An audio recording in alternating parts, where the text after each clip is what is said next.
Are you ready to deal with the outrage machine?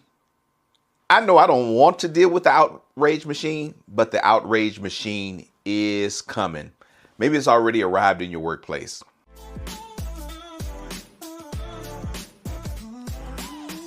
Wake up, leaders. This is Glenn Guyton, keynote speaker, cultural futurist. Hey, welcome to my executive coffee break. I have my beverage in hand. I hope you have yours too. They say you can't choose your family, but you can choose your workplace culture and your beverage. Thank you for joining me today.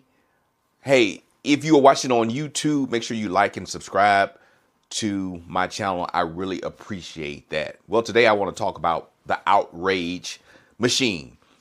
We are entering an election cycle, and I know that the outrage machine, well, it's already started.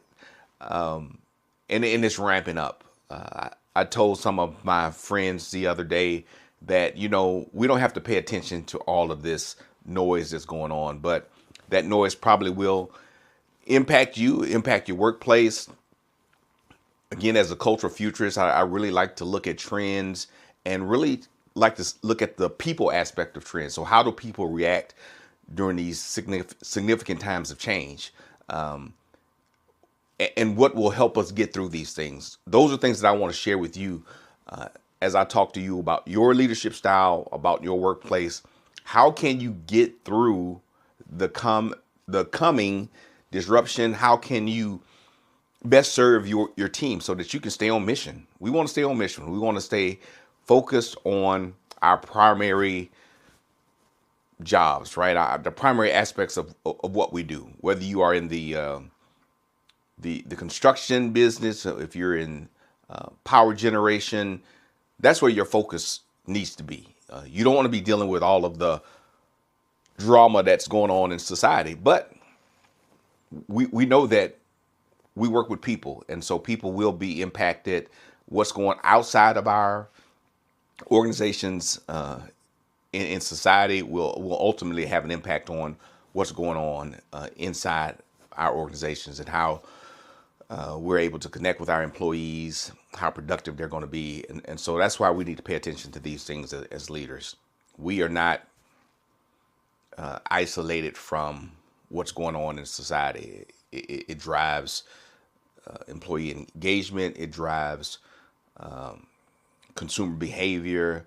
So we have to pay attention to what's going on in the culture. And what we really need to do is get ahead of what's going on in the culture so that we can see things coming. And that's where I come in as a cultural futurist, helping people to think through those things and really with the extensive background that I have in working with cultural competency. How can we bring in all of these different ideas, thoughts, and paradigms and ways of looking at the world? How can we bring those people in together for a more cohesive, harmonious teams? We want our teams to work well. We want them to perform well. One of the things I have, if you can see this, let's see. Yeah, you see my my guitars on the wall. I'm not that great of a guitar player yet. I'm working on it. But putting all those notes together, it's only 7 notes, right? That we have to work with, but we want to put them all together so that they sound good. We want to put all of the different notes of our team members together so they work together well. That's what we want to do. And it's amazing what some people can do with those 7 notes and just makes the music just sounds wonderful. And then I try to get on it and it doesn't sound as great. But that's not what we're talking about today. We're talking about the outrage machine. How do we deal with the outrage machine in our workplaces? And I have a couple of thoughts about that as we want to fight the outrage machine. So that's the theme of today. Whether it's fight the power or we're not going to take it. You all remember that song? We're not going to take it. We're not going to take it. No, we're not going to take it. We're not going to take it anymore. Well, I don't want to take it anymore in the workplace. I don't want to take all of the foolishness and craziness that's going on social media and in the world and bring it into my workplace. I want my teams to function well. I want my teams to get along. And the workplace is a great place for people to learn how to interact with folks that are different from them. It really is. You know, when we go back to our homes, our communities, and our churches, most of the times people just look like us. So the workplace is a really wonderful place to get diversity of thought, to get different perspectives, to bring in people with different skill sets. And so I really appreciate that. And so how do we combat all of the craziness that's foolishness is going on in our society right now? So first of all, is just stay on mission. Know what you do. Make sure you are really clear about your core values. This is what we do. If you are Starbucks, we make coffee. If you are in the power generation, we want to make sure all of our customers get electricity. We want to make sure they all get gas. We want to make sure that we deliver whatever product that we have in an excellent condition, on time, to as many of our customers as possible consistently. Make sure you always bring whatever you do back to your core mission. And I think this is where a lot of organizations miss the mark with DE&I. And I've talked about DE&I, and I've done extensive training on this. But I think this is where companies miss the mark. And this can happen with any type of initiative if we don't connect it back to our core mission about who we do, why we do it. Whatever program, whatever strategic initiative you have to bring it back to what you do. McDonald's makes hamburgers.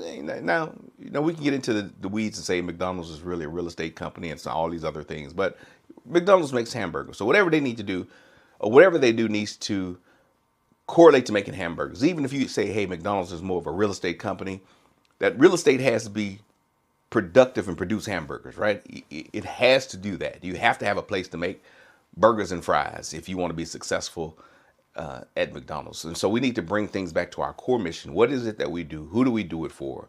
Why do we do these things? And so any initiative, I don't care if it's diversity and inclusion, if it's as we think about other health and wellness benefits, why do we want to do these things? We want our employees to be healthy. Why? Why do we want them to be healthy? So they can come to work. Why? So they can make those hamburgers. They can make those fries. We have a job that requires people to stand up for 4 hours at a time. So we need them to be healthy. We want them to have strong legs. So my wellness program is going to incorporate some squats or something, because it ties back to the mission. Make sure you tie whatever initiative, whatever new strategy you have should help you accomplish your goals. And I say with less stress, greater harmony. That's what we want to do. So think about those things before you just jump on the bandwagon and say, hey, we're gonna roll this new program out. We're gonna roll this new thing out. Does it help us accomplish our mission? One of the really good stories that I think connects with that is, I think about the UK rowing team. They had an initiative. You may have read this, but will it make the boat go faster? As we think about new programs, new things we want to do in the workplace, will it make the boat go faster? So the British rowing team, they won a gold medal, and that was kind of their mantra. Any activity that we do, any decision that we make, will it make the boat go faster? So think about that in your organization. If you are in the landscaping business, will it make the grass grow faster, or will it make the weeds grow less? I don't know. You find out what mantra fits you and your organization, and stick to that. Make it simple. We overcomplicate some of these things. Will this program help us to achieve our goals? Will it make the boat go faster? Will it make the weeds grow slower? Whatever your thing. Will it make the fries crispier? I don't know. You find out what fits for your organization, your entity, and stick to that. The other thing I want to say is have a well-defined win. Hey, look, I have plenty of ideas.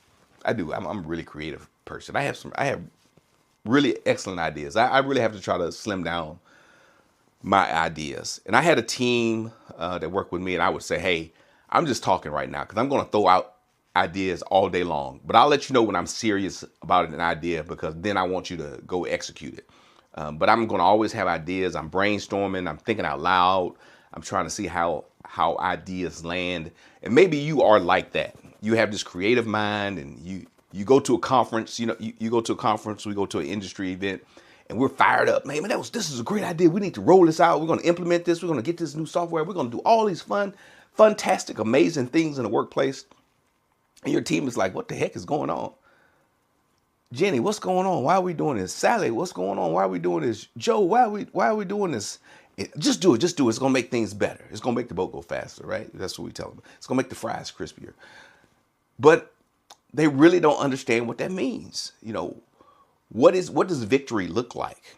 What does success look like? And we as leaders often do a poor job of articulating that to our people. And so then they go through all of this work. They go through all these programs. And when they don't work, people are like, hey, we wasted our time. Like we could have been doing something else. But we stopped doing it. We stopped throwing our energy behind these things because we don't have a well-defined win. You have to have a well-defined win. You have to let people know what success looks like. Whatever programs you're having, whatever things you're rolling out, if you're switching software, why are we switching software? Just be clear about it. Well, it's going to be great and fantastic. Great and fantastic is not a win. It's going to save us $100,000 and you're going to get to keep your job. Hey, I appreciate that. Let's save $100,000 because I want to keep my job. It's going to allow us to have a 4-day work week versus a 5-day work week. Yeah, I know what I'm shooting for. And so then they know what the win is, and then they also know what the loss is. And if you don't get there, they say, hey, we didn't get there. But you have to give people a clear, tangible target when you're rolling out stuff. Don't just be doing stuff. Some of y'all are doing too much in your organizations. And it sounds all nice and fancy, but you don't have a clear, well-defined win. And so people don't know why they're putting all this energy into things. And I'll go back to DE&I stuff. People didn't know what the win was. They didn't know how it benefited them. White people didn't know how it benefited them. Some of the black and brown people of color didn't know how it benefited them in the organization. They just knew it was something we were supposed to do. Hey, well, it's great. We should all be doing it. Well, why? Explain to me why. Hey, it's valuable, but why? How is it going to impact me? What's the win for me? What am I going to get out of it? No, instead, sometimes when we implement these things, people think they're losing something. Oh, we're losing something. Oh, it's going to cost me something. It's going to make my life worse. It's going to make my life harder. You've worked in jobs like that where they've had initiatives that made your job harder, right? You say, this is not helping me. It's just making my job harder. So help people understand what the win is. All right. And finally, hey, just find ways to deal with facts. I have a process that I go through in one of my communication programs is that how do we get past some of the emotions of decisions and the chaos of decisions to help people focus on facts? And it's really hard. I have an exercise in one of my programs where I go through this. I say, tell me what the facts are. And people have a really, really hard time describing the facts. You remember that old, some of y'all remember the Schoolhouse Rock? It talks about nouns. A noun is a person, place, or things, or a thing. Well, a fact is something that's tangible. But many times we put our spin on something. Hey, tell me the fact about this cup. Hey, this cup is pretty. No, that's not a fact. That's your opinion of it. Hey, this cup looks nice. No, that's an opinion. The fact is that this is a mug with a handle. That's a clear fact. You can't dispute that. You can say that it works well. Well, that's an opinion. You don't know if it works well. It may work well for you, but maybe you have a little tiny mouth and it's hard for you to use this. Or maybe you're not strong or have arthritis and it doesn't work well for you and your specific need. So we have to learn how to talk about facts, and then we could talk about other extenuating circumstances or other factors that are important to us when we are addressing a thing, whatever the thing is, whether it's a workplace disruption or whether it's a coffee mug. We have to learn how to talk about these things so that we can make well-informed decisions based on fact and then based on other things that we choose to consider. Not that everyone else is telling us to consider, but that we choose to consider. So I just hope that helps you all today. Remember, if you're watching on YouTube, like and subscribe. I'd love to hear from you what you think about this. But my name is Glenn Guyton. Remember that leadership matters, so you might as well get good at it. And I hope that you all have a wonderful, wonderful, wonderful day.